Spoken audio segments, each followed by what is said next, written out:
everyone, today we are discussing a book that I have finally read, and I've been wanting to read these books for so long, but I just haven't because either A, I find other things to read, B, forget about reading them, or C, feel like that bandwagon left years ago. Because these books, like I said in other videos, people normally read this when they're 12, 13, 14 years old. I am 18 and I'm just reading this series. I'm ashamed to admit I have never read it. These books are just so good, honestly. I can see why everybody likes them. It's honestly as if the books are a spell themselves. Like, the minute you read it, you cannot help but fall in love with the world, with the characters, and the storyline. It's just amazing. And I always find it funny how in the first book, like they always say, oh, everybody's gonna know the name Harry Potter. Well, it's kind of true in our world too, because everybody knows what Harry Potter is. I mean, it's a best-selling book that everyone knows about. I'm so happy I had finally read this book. I finally got onto this bandwagon. I'm dedicated. I asked for the box set for Christmas and I got it, and finally we have it and we can actually read it. So now I'm like committing myself to read it. Like, I have to read it now because now I just bought out the books. Anyways, let's get started. So if you haven't guessed already what this book is I'm talking about, it is Harry Potter and the Sorcerer's Stone. Actually, the original title is Harry Potter and the Philosopher's Stone, but the US version got changed to Sourcer'S. Kind of a pet peeve of mine. But I can't really say I was surprised of the outcome of this book. Like, oh my gosh, I was expecting it because I watched the movie. I know, I regret it. It was Christmas Day, and ABC Family always during this time marathons the Harry Potter movies, and the first one was coming out. I mean, I was halfway through the book, so I was like, you know what? I'm just gonna watch it. And this is one thing that I really also liked about the books, that even though I knew who the bad guy was, what happened, what's gonna happen in this book, I still enjoyed the book. Normally in books you know what the ending is. It ruins the surprise. Like Allegiant, I knew how it ended, and I was so bored during that book. Because I knew how it ended, and I just continued to want to read it. And then even after I finished this book, I was like, I gotta pick up the second one. I gotta pick up the second one. Like, I could not stay away from these series, and I've actually already ordered almost all the DVDs, so I'm gonna like marathon them one day. Just, I love this book. So when Harry was late to class and they asked him why he was late, I mean, I would use this excuse if I was a student at Hogwarts. Why I was late to class, be like, the staircase moved and I had to take the long way, and that was why I was late to class. I don't know if they would believe it, but I would sure try it. So when Harry is in Snape's class and he keeps asking Harry all these questions and things that he doesn't know and basically calling him stupid, then asking people, why aren't y'all writing this down? Snape would get on my last nerve. Professor Quirrell, okay. It makes sense why Professor Quirrell and Voldemort were actually the bad guys. Like, you kind of knew Voldemort was behind this. Like, in the first chapter when we say, oh, Voldemort's gone, you kind of know it's a setup and he's not actually gone, because the author would not mention this guy if he really played no significance in future books. I was surprised about the Two-Face one. That was like kind of a little creepy, like, okay, Two-Face, wow. Technically he is Two-Face though, because think of it,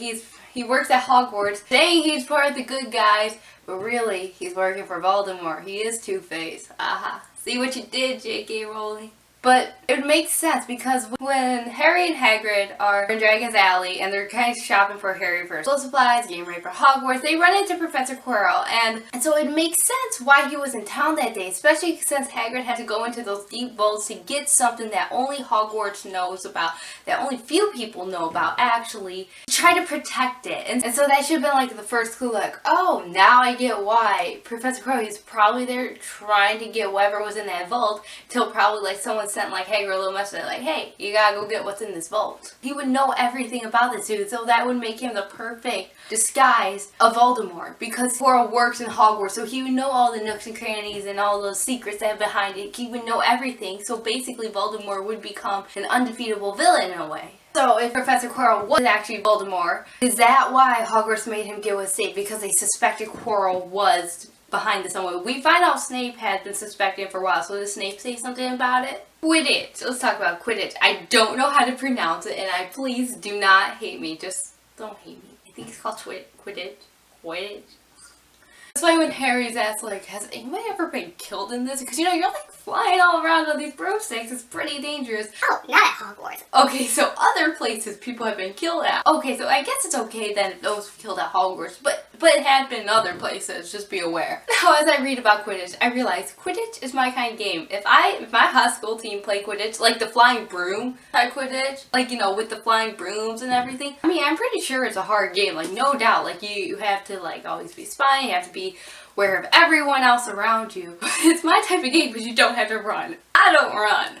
I don't run at all. I walked the mile in high school. Let's just talk about this flying broomstick thing. Let's just say people should just start taking bets now on how long it would take me to fall off my broomstick. That'd be my luck. One thing these books are written from is written from a third-person perspective, which I feel like it adds a certain element. When I went into these, I thought they were first person, so I was like, oh, this is third person. I was kind of hesitant because I like first person better because I feel like you get more into the thoughts of the character than if it's third person, but third person definitely works for these books. Especially during the Quidditch match when you're not just reading it from Harry's perspective, you're reading from the audience perspective as well.